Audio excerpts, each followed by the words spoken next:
Bueno, continuando con los videos, hablemos entonces hoy de la ley de Ohm y de la resistencia. Para esto empezamos con una definición muy básica. Esta definición es la densidad de corriente J. Es una magnitud vectorial que nos indica el sentido de la corriente. Consideramos un conductor de sección transversal constante transportando una corriente I. La densidad de corriente J se define como la corriente por unidad de área o sección. Entonces, esta sección debe ser siempre perpendicular a la dirección de la corriente, como vemos aquí. Aquí está el campo y los electrones se mueven en sentido opuesto al campo. No nos olvidemos que el campo, entonces, y esa densidad de corriente tienen igual dirección y sentido. De la ecuación que hemos visto anterior, pues la podemos expresar de este modo. Densidad de corriente igual a n, el número de electrones, ¿no? Y Q ya sabemos que es el 1,6 por 10 a la menos 19, ¿no? Es la partícula eléctrica de los electrones. Y BD es la velocidad con la que son llevados estos electrones, la velocidad con la que son jalados, llevados debido al campo. Volvemos a decir que la intensidad o el campo y la densidad de corriente son de igual sentido y, como nos damos cuenta, la densidad de corriente se opone al movimiento de esos electrones. Tanto la densidad de corriente y el campo solo se establecen mediante una diferencia de potencial. Por lo tanto, debe existir una proporcionalidad. Como vemos aquí, campo y densidad de corriente son proporcionales mediante una constante que llamaremos conductividad, que es una propiedad del material del que está hecho nuestro cable conductor. Los materiales que obedecen a esta ecuación se llaman materiales óhmicos. Una de las ecuaciones que relaciona el campo y el potencial que hemos visto en capítulos pasados es que el voltaje potencial, ¿no? o potencial es igual al campo por la distancia. Si esta distancia la consideramos como un pequeño segmento L, entonces aquí pondremos L, ¿no? Un pequeño pedazo de un cable, ¿no? L, a una diferencia potencial B sub B menos B sub A, ¿no? Evaluando esto tendríamos lo siguiente, que la densidad de corriente sería conductividad por campo, como hemos visto, y en lugar del campo pondríamos su equivalente potencial sobre distancia, que en este caso es L. Sabemos que la densidad de corriente es corriente sobre superficie, por lo tanto la diferencia potencial puede escribirse de este modo. Potencial igual longitud o L sobre la conductividad por la densidad de corriente.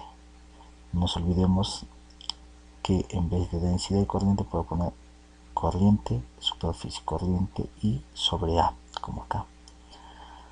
Donde todo esto de acá, no es nada más que una constante. Longitud, sección y conductividad son constantes, por lo tanto es una nueva constante que llamamos resistencia. Esa resistencia será entonces L sobre conductividad por la sección, que viene a ser el potencial. La corriente pasa dividiendo potencial sobre intensidad. Obtenemos así entonces la ley de Ohm tal como la conocemos, ¿no? Voltaje igual intensidad por resistencia. La ley de Pauli nos dice lo siguiente. Tenemos que tener en cuenta que el inverso de la conductividad se llama resistividad. Entonces, la resistividad y la conductividad son inversos. En este caso, en vez de conductividad, inverso de la conductividad, puedo poner la resistividad y queda la ley de Pauli tal como la hemos conocido, como la conoce. La resistencia eléctrica es proporcional a la longitud, pero inversamente proporcional al área de la sección, ¿no? Como vemos aquí en una tabla, la resistividad de algunos materiales como la plata 1.2 2.59, 10 a la menos 8, el cobre 1.7, el oro 2.44, el aluminio 2.82, el tungsteno 5.6 y así. Cuando nos damos cuenta, la plata es el mejor conductor, que tiene menos resistividad y por lo tanto mayor conductividad, y el cobre es el que le sigue, ¿no? La potencia eléctrica la definimos del siguiente modo. La potencia nos da una idea de consumo de energía por unidad de tiempo, ¿no? Y las unidades potencia igual voltaje por corriente, ¿no? Las unidades son los watts, como hemos visto en capítulos pasados, y un watt es un joule sobre segundo. El efecto Joule. El efecto Joule, dice, es el siguiente. Los electrones se aceleran debido al campo eléctrico, chocando luego con los iones, átomos de la red cristalina del metal. Se aceleran nuevamente y vuelven a chocar, así sucesivamente, por lo que cuando estos electrones golpean con las imperfecciones de la red cristalina, hacen aumentar las vibraciones de los átomos. Así la energía cinética se transforma en energía calorífica debido a estos choques. Para esto vamos a ver un video para que lo entendamos un poquito más. Si vemos aquí, ¿no?, en el interior de un metal los electrones se mueven, y como hemos visto antes, se mueven con un movimiento desordenado, y al final esto no crea ningún tipo de corriente, puesto que no hay ninguna diferencia de potencial, ¿no? Si este movimiento se da, ¿no?, de por sí se da, ¿no?, aunque es un movimiento desordenado, ¿qué pasaría si le aplicamos una diferencia de potencial? Si le aplicamos una diferencia de potencial, ¿no?, se generaría, ¿no?, aquí le aplicamos un pequeño voltaje, hay un circuito, le aplicamos un voltaje, inmediatamente se da la corriente. Al aplicar una diferencia potencial, o sea un voltaje o una diferencia potencial, se genera un campo, y acá están las líneas de acción de campo, y los electrones libres se ven obligados a moverse en sentido opuesto al campo, ¿no? Este sería una red cristalina, ¿no?, que en realidad una red cristalina presenta pequeñas imperfecciones, inclusive presenta impurezas. Esas impurezas o esas imperfecciones, ¿no?, se dan del siguiente modo.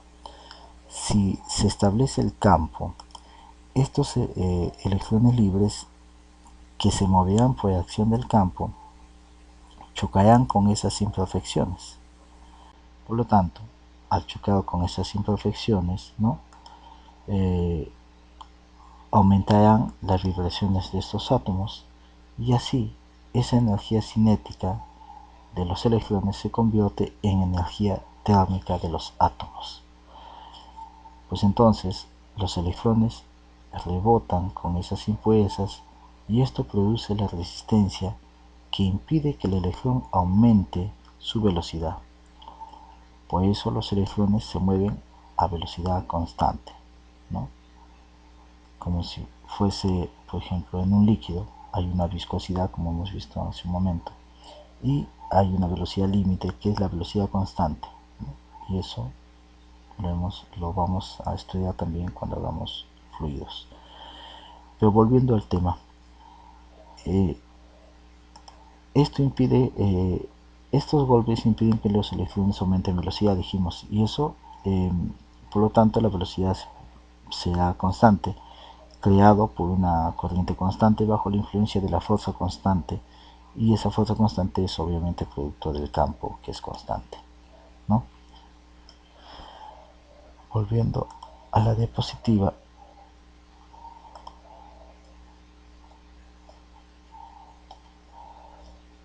ese es el efecto Joule, ¿no?, producir energía calorífica a partir del paso de una corriente en un cable conductor.